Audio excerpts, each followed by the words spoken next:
On the subject of Vladimir Putin and his return, I think it's important to begin by pointing out that in reality, he never left. Power never changed hands in Russia. What we see throughout the former Soviet Union, particularly in Central Asia, but elsewhere in Azerbaijan, in Belarus, is the tendency for the person who gains power to use it to enrich himself and to stay in power permanently. It was important for Putin in his relations with the West, and particularly the United States, to give the impression that there were real elections in Russia, that Russia was not another Kazakhstan, that in fact it was possible for the West and for the U.S. to reach meaningful agreements with the Putin regime. And for that purpose, he faced a real dilemma in 2008. At that time, he had served 2 terms as president. Under the constitution that had been adopted in Russia, the president could only serve 2 consecutive terms of 4 years each, and Putin had fulfilled that requirement.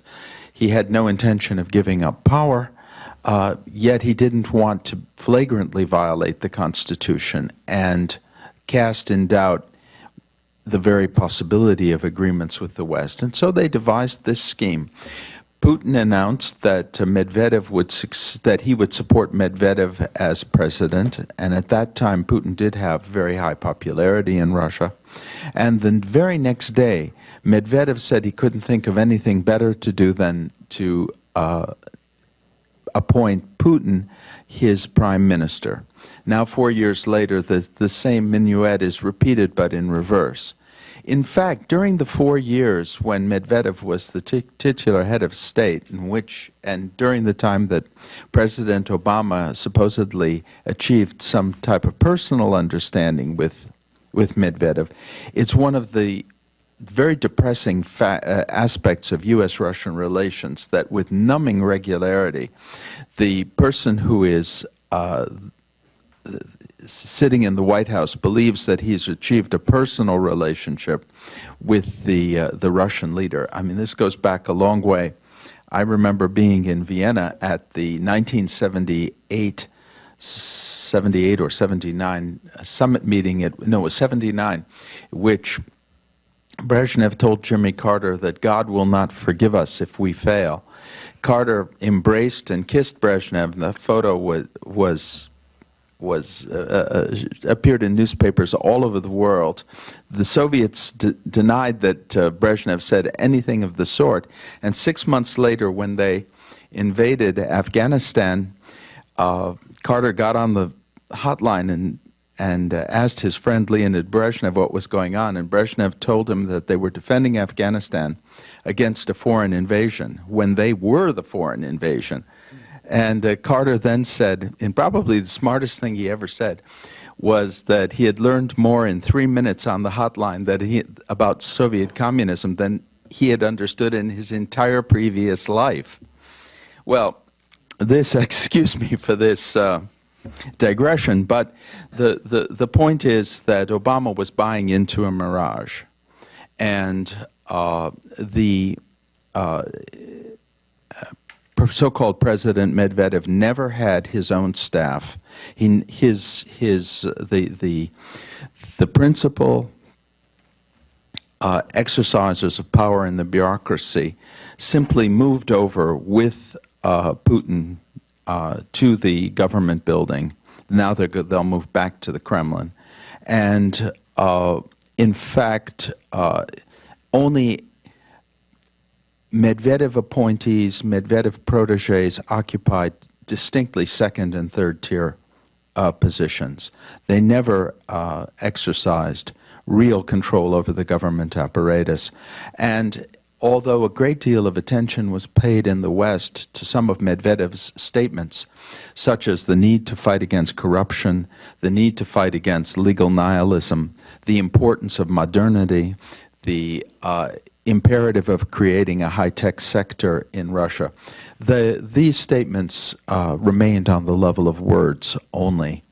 Again, a possible digression, but I hope you'll forgive me, is that it was explained to me that in Russia, one has to bear in mind that words are detached from meaning, and it's impossible to be cheered, to take any solace whatsoever from the fact that the leader is saying intelligent and seemingly rational things, because the reality is that he's not bound by what he says, and he doesn't respect the meaning of words. We, with our Western habits, fall into this trap time and time again. So the reality is that during these 4 years, there was a person who was called president, who met with the head of the heads of state of other countries, but was not in reality a head of state, but only a puppet who reflected in his actions and his policies the wishes of his supposed subordinate, Vladimir Putin, to whom he readily gave way in 2011 at the recent Party Congress of United Russia, which is the chief Russian party.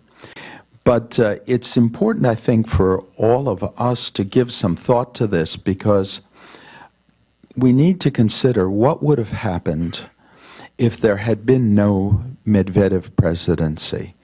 If instead of this illusion, Putin had simply said, well, we're not going to pay any attention to the Constitution. I'm president for life, in effect. Would it have been possible for the United States to have adopted a policy which presumes, A, that it was the United States that was responsible for the deterioration of relations, because that's the implicit meaning of the reset policy, and B, to embark on a series of strategic decisions that, under the best of circumstances, only inflate Russia's misguided sense of its imperial mission and its great power status, and under the worst of circumstances, undermine the security of the United States. I'm referring to two very major decisions. One, the decision to sign the new Strategic Arms Limitation Treaty, and the other, the cancellation of plans to put defensive anti-missile batteries and radar in Poland and the Czech Republic. Both of those decisions are, in fact, very dubious on the merits. Both of them, I think, would have been far harder for an American administration of any type to carry out and agree to, had the real nature of the Russian regime been starkly outlined by the fact that the president was ignoring the Constitution and putting an end to genuine democratic practices once and for all. So it is not without profit that the masquerade took place.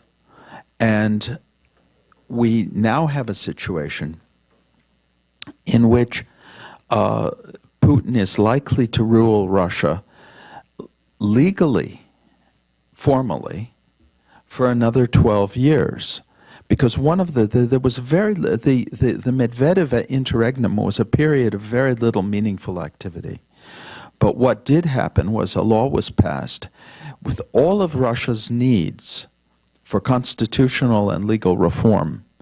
The only significant legal step that was taken was to extend the term of the president from 4 years to 6 years. There was no significant reform of the judiciary system. There was no change in the policy of appointing governors, which is ironic also, because Russians love to refer to their country as the Russian Federation. Well, has anybody ever heard of a federation where the governors are appointed by the president? But this is repeated ad nauseum. I refuse to use it, by the way. And it's amazing how many people who are otherwise realistic constantly are referring to the Russian Federation as if they're talking about some serious democratic country. So those needed steps were not taken. The investigation of atrocious crimes was not undertaken, including the murder of Sergei Magnitsky. Some of you, I'm sure, have heard of this case. This was the lawyer for a prominent Western investment firm who investigated government corruption. And in fact, the theft by members of the high-ranking members of the Interior Ministry of money from the state treasury. Those same people he accused then were responsible for having him locked up, and he was tortured to death in prison and denied medical care and died. There's now a bill before the Congress to insisting on the denial of visas to those involved in that crime. But there were a whole slew of other crimes, much greater in scale, that Medvedev, as a new president, could have investigated and didn't, including the decision to open fire, notably the decision to open fire with heavy weapons on a gymnasium full of hostages, including hundreds of children in Beslan in 2004, which led to massive deaths, about which I, among others, have written. In any case, the prospect now is 12 more years of the kind of rule that has characterized Russia up until now. What we've seen is that Russia, corrupt beyond measure under the Yeltsin regime, in which what you saw really was the Mobutuization of Russia. I personally didn't think it could become any worse, but it's become much worse because it's become institutionalized. And at this point, Russia's ranks in terms of corruption with the Central African Republic and Cambodia. And it's the most corrupt major country in the world.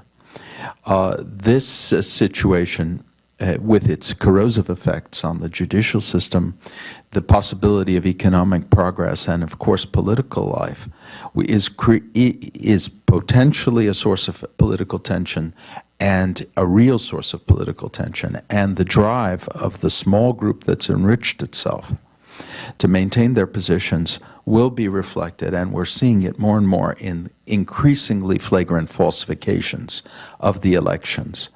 The elections which took place in March of this year were outrageously falsified, and the only reason why they did not completely distort the will of the people is that Putin and his cohorts are living off the goodwill that was engendered by the economic boom in Russia that took place as a result of the rise in commodity prices at the beginning of the 2000s. That's wearing off now.